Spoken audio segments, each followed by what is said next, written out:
Līvānu mākslas skola 2008. gada nogalē atskatījās uz 20 ražīgiem darba gadiem, kā arī svinēja jurģus, saņemot savā īpašumā jaunas telpas renovētā ēkā.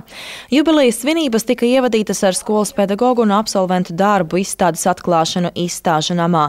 Nama pārzinātāja un izstāžu organizatori Aida Ročenkova savā uzrunā ciemiņiem uzsvēra, ka šis nams darbojas gandrīz kopš skolas dibināšanas, kopš 1990. gada. Tajā regulāri apmēram 10 līdz 12 reizes gadā notiek izstādes. Mākslinieki šeit rīko meistardarbnīcas, kas vienmēr ir kupli apmeklētas. Mums māksliniekiem ir jāskatās ar acīm.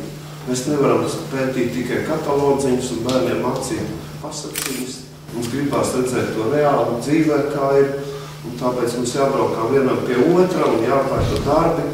Latvijas Mākslas akadēmijas profesors, Latgales reģiona filiāles vadītājs Osvalds Veiselnieks Līvānu mākslas skolā pēdējo reizi viesojās pirms 10 gadiem. Pa šo laiku daudz kas esot mainījies, protams, uz labo pusi. Māksliniekam ļaujot izpausties, teica profesors. Šis brīvais radošais gads ir tas, uz kā turas šī skola, uz kā turas visa mūsu izglītības sistēma. Svinību centrālais notikums bija Līvānu mākslas skolas jauno telpu atklāšana Rīgas ielā 2G. Vasaras nogalē un rudenī ēkā notika plaši renovācijas darbi. Pēc tradicionālās lentas pārgriešanas ciemiņi ieņēma vietas zālē. No jubilejas svinību viesi varēja novērtēt celtnieku veikumu un skolas ieguvumu. Jaunās telpas sagaidīja gaismas pielietas un starojošas.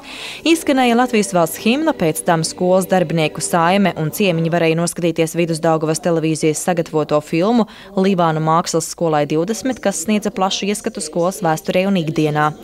Sakarā ar skolas jubileju vairāki darbinieki saņēma apbalvojumus. Latvijas kultūras ministrijas atzinības raksts par ilgadēju pedagoģisko darbu un nozīmīgu ieguldījumu Līvānu novada kultūra vides veidošanā piešķirts Līvānu mākslas skolas direktorei Valijai Rusiņai.